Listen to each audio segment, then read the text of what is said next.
I found the black mark at the junction of two hidden tunnels.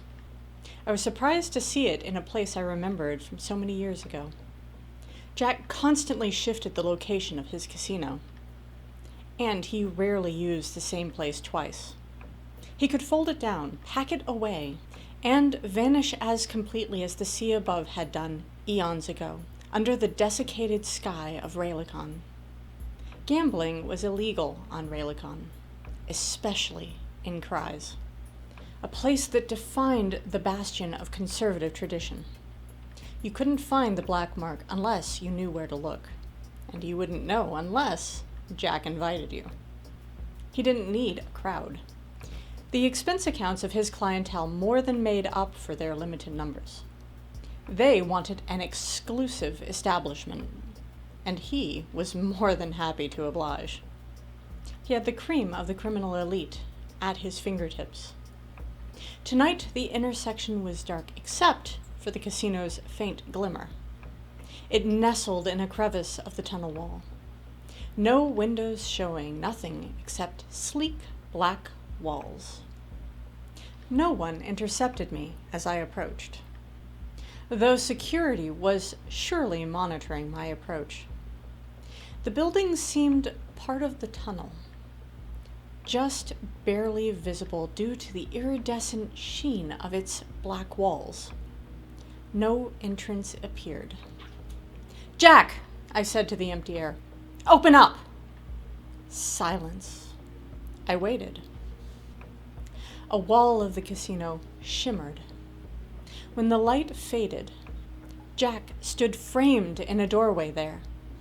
He was dressed in black as always, both his trousers and pullover.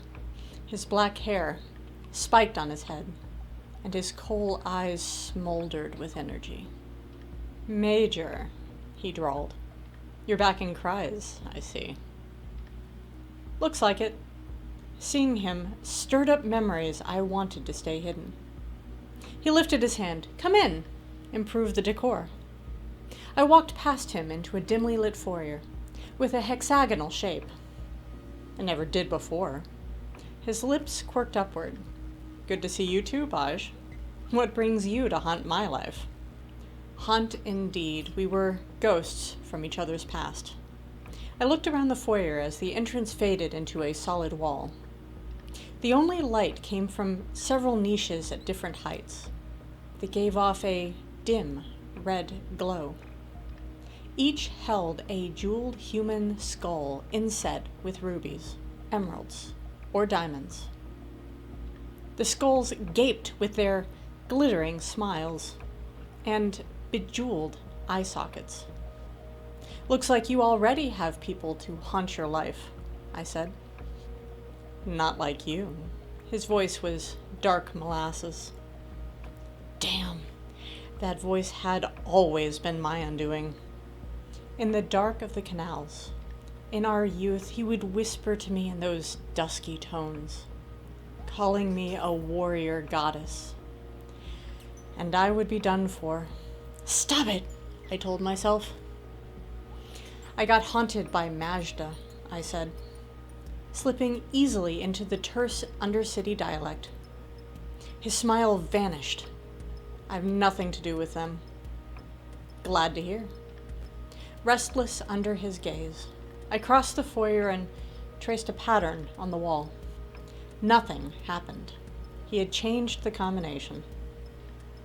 I wondered why the black mark was here in a place I knew from so long ago. He never used a location for long. Might be a coincidence. Might not. Jack came up beside me. Been a long time. I looked at him. Really looked. It hurt. I recognized the scar over his left eyebrow, but he had a new one on his neck.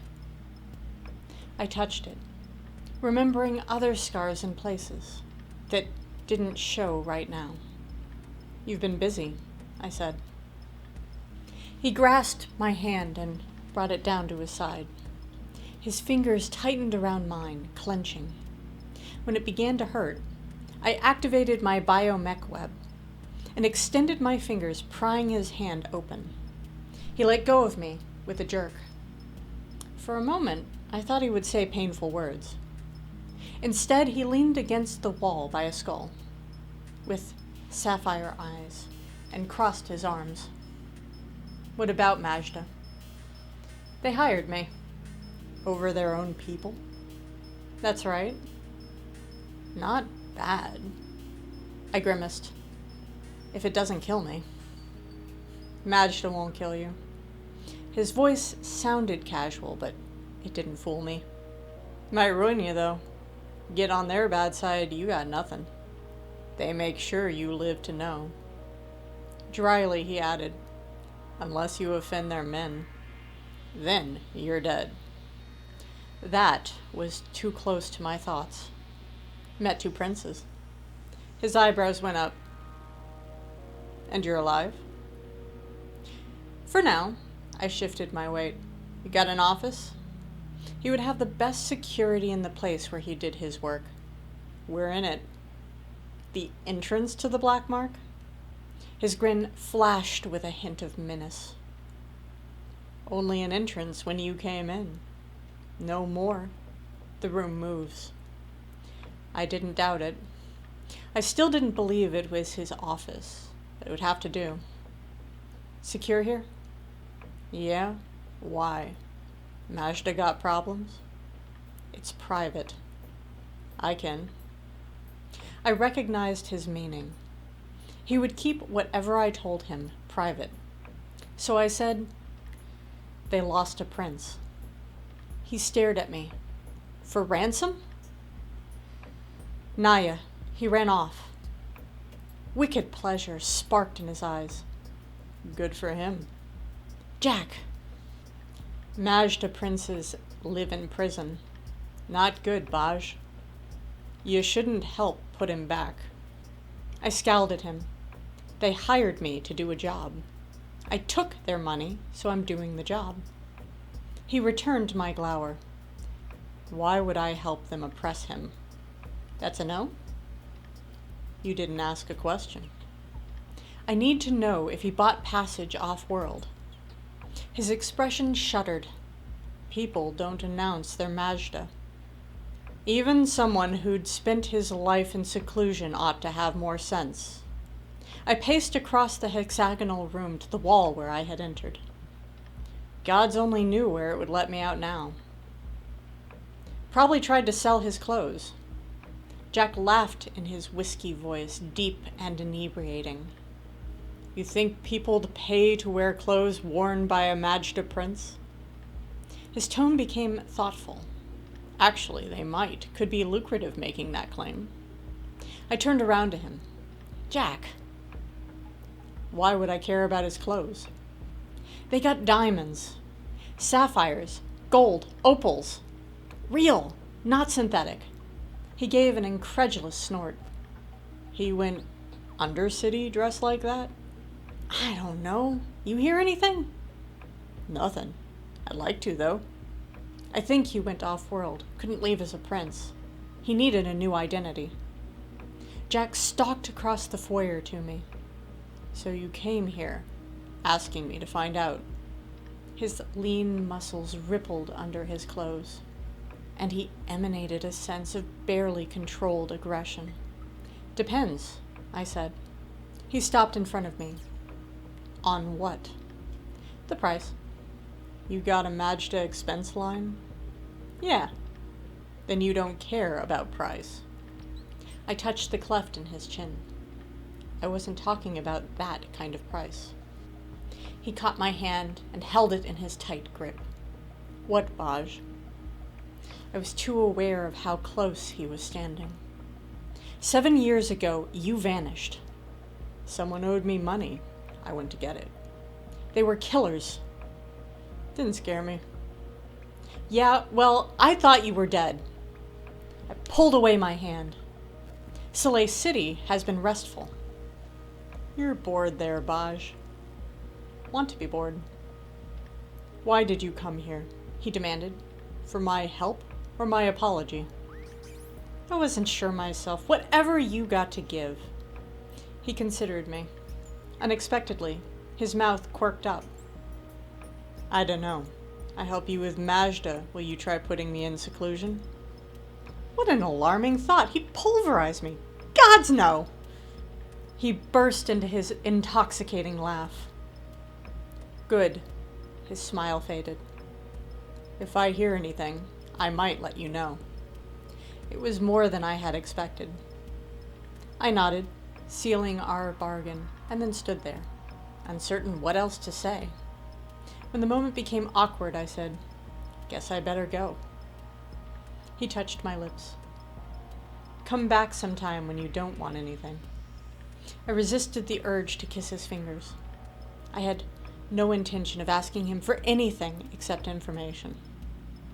For some reason, though, when I opened my mouth, what came out was, "Might do that." "Good," Jack murmured. He tapped a panel by a gold-plated skull. The wall shimmered and vanished, revealing the junction outside where I had entered. I hadn't felt the room turning, but that entrance was across the foyer from where I had entered. He spoke in a shadowed voice. "See you, Baj." "Yeah." I headed back out into the canals. Oddly, I felt lighter. Damned if I wasn't glad to see Jack. Which could only mean I had flit-flies for brains. Welcome! This week I will be reviewing the magnificent sci-fi adventure Undercity, Major Bajan Series Book 1 by Catherine Asaro. Here on the Bored Goddess Book Reviews.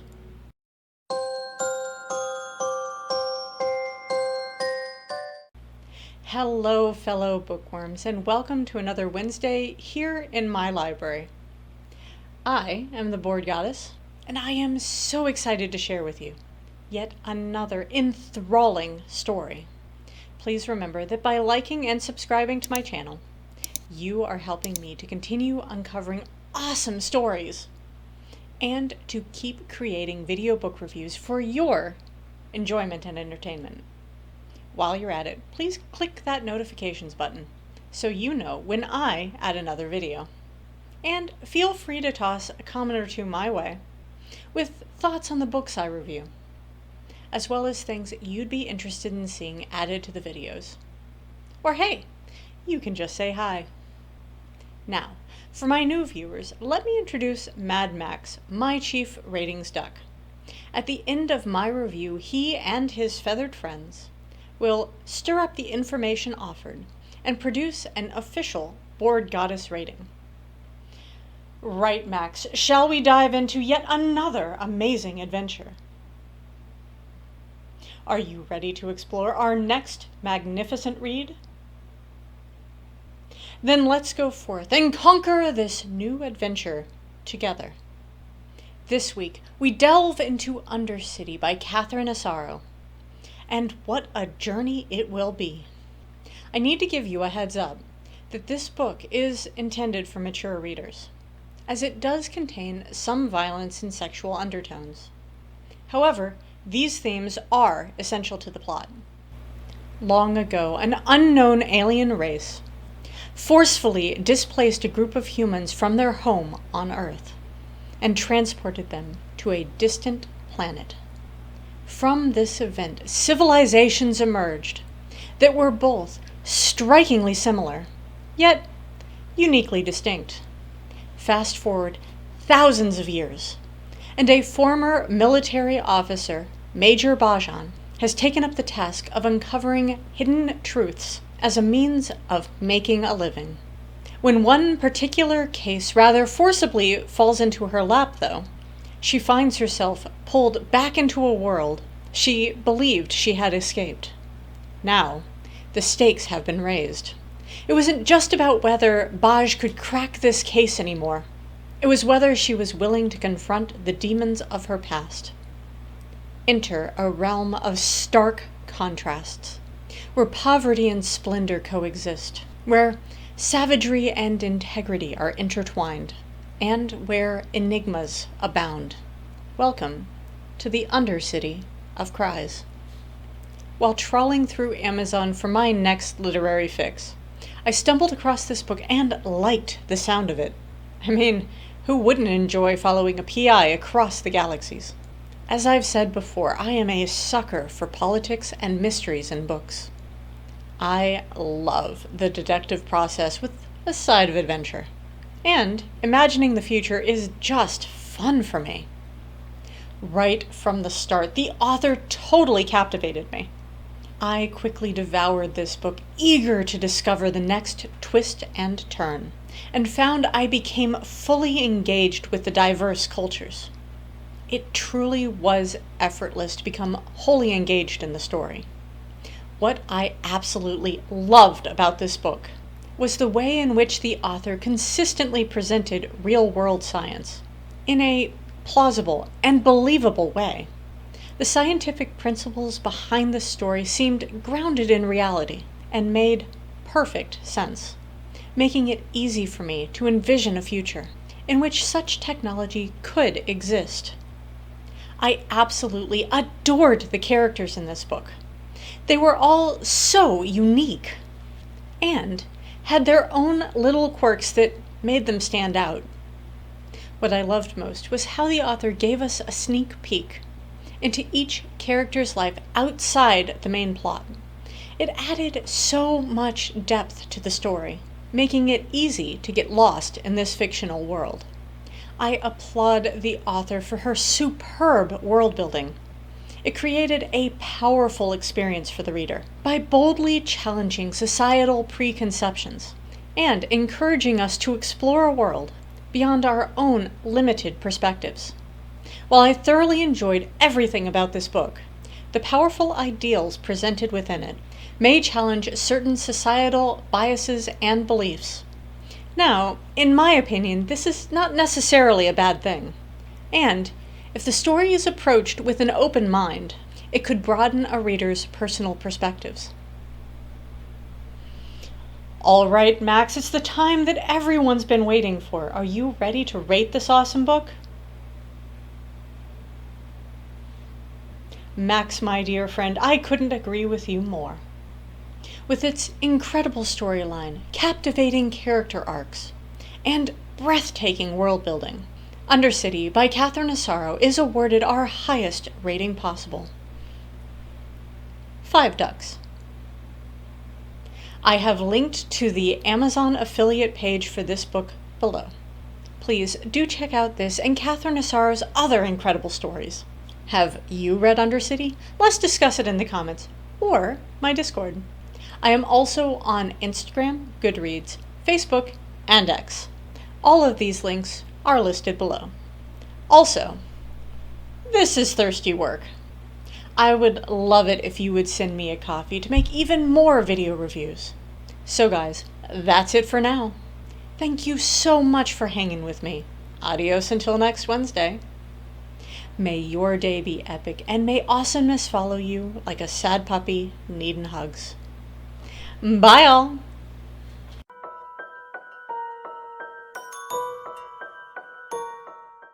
You shouldn't help pudding back. No, let me do that again. I sound like pudding. I like pudding. Welcome. This week I will be... She finds herself. My southern's coming out. Y'all. Oh, take my love and shake it in the creek. So guys, that's it for now. So guy? Hey guy. Guys.